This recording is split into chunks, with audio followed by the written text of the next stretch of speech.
আসসালামু আলাইকুম সবাইকে। আজকে এই গানাশের রেসিপিটা শেয়ার করব আপনাদের সাথে।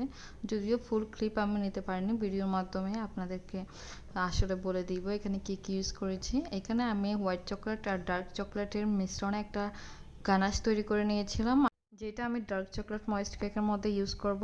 আর এটা চাইলে এইভাবে ইউজ করা যায়, কিন্তু আমি এটাকে একটু বিট করে এখানে ইউজ করব, তাই আমি এটাকে একটু বিট করে নেওয়ার জন্য এখন নিয়েছি। আর এটাতে আমি মোট 50 গ্রাম ডার্ক চকলেট, 50 গ্রাম হোয়াইট চকলেটকে 100 গ্রাম হুইপিং ক্রিম দিয়ে ডাবল বয়লারে মেল্ট করে নিয়েছিলাম। আর এরপর এটা ফ্রিজে সেট করতে দিয়েছি, একটা র্যাপিং পেপার দিয়ে র্যাপ করে রেখেছিলাম।